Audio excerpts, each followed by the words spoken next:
Bonjour les amis, la nutrition. Des tas de choses sont contradictoires. Est-ce qu'il faut manger de la viande? Vous trouverez sur internet, surtout en anglais, des quantités de vidéos. Je me suis sauvé par la viande, etc. 4 mois de viande, 6 mois de viande, dont notre ami Fred, qui hélas après, mais ça n'avait rien à voir avec la viande, ça avait à voir avec son opération. Qui a mené à sa disparition. Maintenant les amis, les fibres alimentaires, les légumes, alors il y aurait plein de poisons dedans.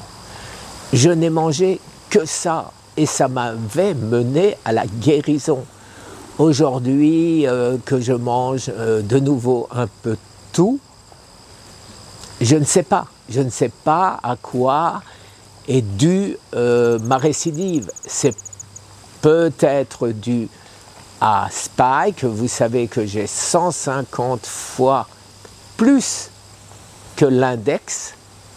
150 fois l'index, vous vous représentez ce que c'est, alors que normalement, ce surcroît de Spike devait avoir disparu au maximum dans le mois.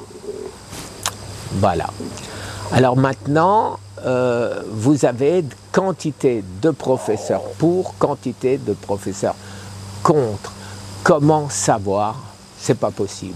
Alors les amis, si vous avez un cancer et que vous mangez par exemple des légumes, mon conseil, que je n'ai pas le droit de vous donner, mais vous demandez d'abord confirmation à votre médecin, à votre oncologue.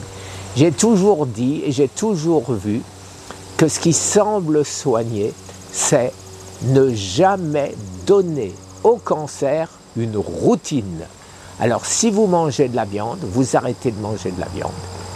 Si vous avez un cancer et qui progresse, et vous passez aux légumes, vous passez à tout ce qui est anti-inflammatoire, un maximum de fibres pour développer votre microbiote et peut-être que ça va marcher.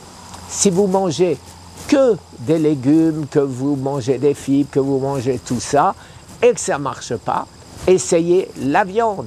C'est ce que me dit Thomas Seyfried pour essayer de garder ce qu'il appelle un JKI inférieur à 2 Keto Mojo.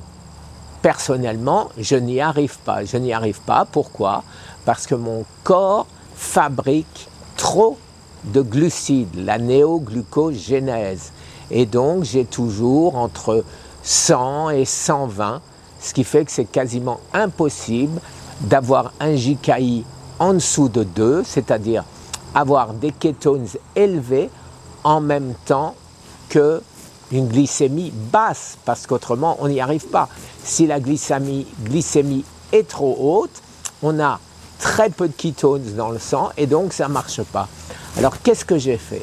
Je viens d'envoyer un courrier à notre ami Thomas Seyfried pour lui demander comment faire et surtout pour lui demander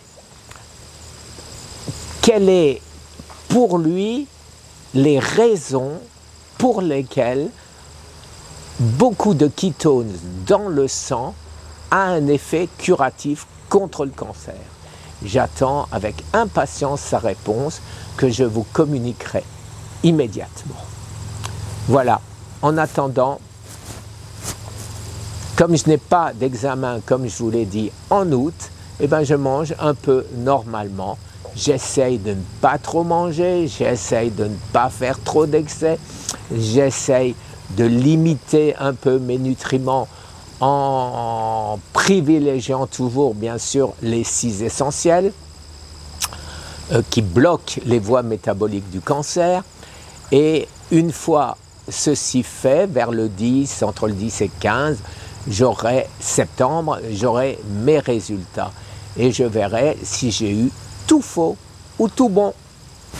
Voilà les amis, petite vidéo, mais ce suspense, vous savez, tous les jours, pas savoir quand on va se coucher, un petit bobo, quelque chose.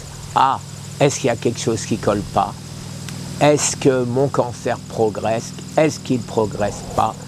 Est-ce que, comme mon oncologue me l'avait dit, il y a déjà 6 ans et me l'a répété, avec tout ce que je fais, je vais mourir en bonne santé, parce que tout ceci n'empêche pas le cancer de progresser. J'y crois pas une seconde et j'y arriverai. Et vous aussi. Très très bonne journée. Au revoir.